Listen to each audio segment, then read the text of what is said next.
बिल्कुल। आज इंदिरा गांधी नहर पे वन और अभ्यारण्यों पे मांगों पे चर्चा हुई है। मैं आपको बताना चाहूंगा कि मैं सीमांत के उस क्षेत्र से आता हूं जहां पर इंदिरा गांधी नहर की कल्पना जहां के लिए 1957 में की गई। 1957 में जब इंदिरा गांधी नहर सिंचाई परियोजना की कल्पना की गई थी, तब ये सोचा गया था कि देश के आखिरी हिस्से तक हम पानी पहुंचाएंगे। 1980 में जैसलमेर के मोहनगढ़ में पानी आया और 1980 से लेके आज तक 44 साल तक मेरा क्षेत्र नहर के इंतजार में आस लगाए बैठा है। प्रदेश की सरकार से मैं आप सभी के माध्यम से निवेदन करूंगा कि इंदिरा गांधी नहर परियोजना का जो एक्सटेंशन रुका हुआ है, आप जल्दी से जल्दी करवाएं ताकि सीमांत के उन लोगों को पानी मिल सके। आपको बताना चाहूंगा कि जैसलमेर के गुंजनगढ़ गांव के बाद में इसका एक्सटेंशन नहीं हुआ और सीमांत के उन लोगों की जो आजीविका है वो पशुपालन पे। अगर वहां तक पानी पहुंचेगा तो वहां पे खेत खलिहान भी होंगे, किसानों की आय भी बढ़ेगी। और वो जो नहर है उसका एक्सटेंशन रुकने का जो मुख्य कारण है, वो मुख्य कारण डीएनपी है, डेजर्ट नेशनल पार्क। आपको बताना चाहूंगा कि 1980 में एक नोटिफिकेशन आया और उस नोटिफिकेशन के बाद में डीएनपी क्षेत्र को नोटिफाई किया गया। डीएनपी क्षेत्र के अंदर लगभग 3162 वर्ग किलोमीटर क्षेत्र है और जिसका 1962 वर्ग किलोमीटर क्षेत्र जैसलमेर का और 1200 वर्ग किलोमीटर क्षेत्र बाड़मेर का है। 185 राजस्व गांव इसके अंदर है। आप विश्वास मानेंगे कि 1980 के बाद में ना आबादी भूमि बढ़ी, ना किसी तरीके का नया डेवलपमेंट हुआ।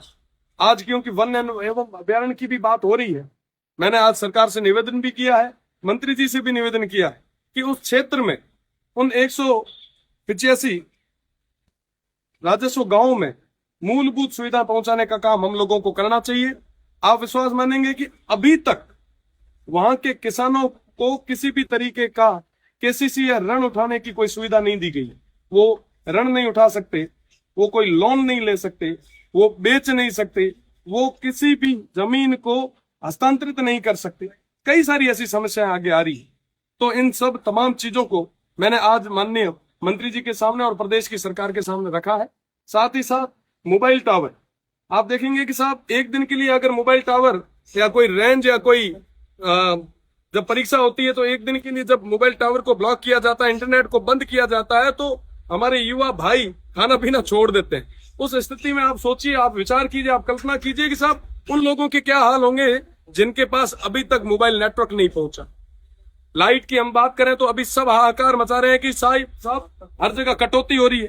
मैं मानता हूं साहब की कटौती हो रही है, पर आप देखें कि साहब उनके क्या हाल होंगे जो 75 साल से बिजली का इंतजार कर रहे हैं। हम पानी की बात करते हैं कि साहब एक दिन अगर शहर में पानी की सप्लाई ना हो तो लोग सड़कों पे आ जाते हैं। आप विचार करो, जहां तक आजादी के बाद तक जहां पर अभी तक पानी नहीं पहुंचा है उनके क्या हाल होंगे। वाकई स्थिति बहुत ही ज्यादा भयानक है। मैं कहना चाहूंगा मंत्री जी से भी, मैंने मंत्री जी से भी निवेदन भी किया कि एक बार आप आए और उस क्षेत्र को देखें। आप देखेंगे कि भारतमाला जैसा प्रोजेक्ट वहां पे जाके रुक गया। नर्मदा और इंदिरा गांधी नहर परियोजना का जो मिलाने का एक जो सपना था, वो मुझे लगता है कि सपना ही रह जाएगा। अगर हमने मजबूत इच्छा शक्ति के साथ काम नहीं किया तो परिवर्तन नहीं आ पाएगा। सब बड़ी भयानक स्थिति है उस क्षेत्र की। अगर कोई प्रसव समय में कोई हॉस्पिटल तक जाना भी चाहे तो दूर दराज तक कोई हॉस्पिटल नहीं है और रोडें भी नहीं। कई बार जच्चा और बच्चा दोनों की मृत्यु हो जाती है। वाकई स्थितियां बहुत खराब है। मैं आपको निवेदन करना चाहूंगा आपके चैनल के माध्यम से, मैं उन गांवों का नाम लेना चाहूंगा जिन गांवों का नाम इस राजधानी में आज तक किसी ने नहीं लिया। गडरा रोड आपको बता दूं कि सीमांत की आखिरी पंचायत समिति है और गडरा रोड से 1 किलोमीटर बाद इंटरनेशनल बॉर्डर शुरू हो जाता है।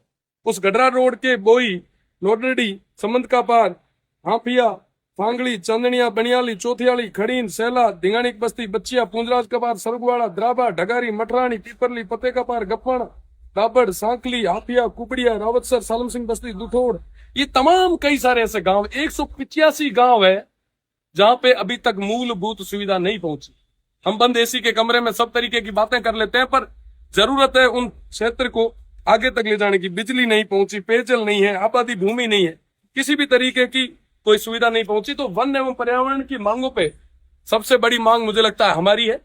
और इंदिरा गांधी नहर सिंचाई परियोजना की बात हो रही थी, तो इंदिरा गांधी सिंचाई परियोजना एक्सटेंशन होना चाहिए और सीमांत के आखिरी गांव तक पानी पहुंचना चाहिए।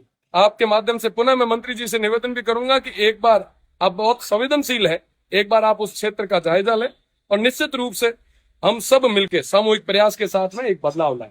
बहुत बहुत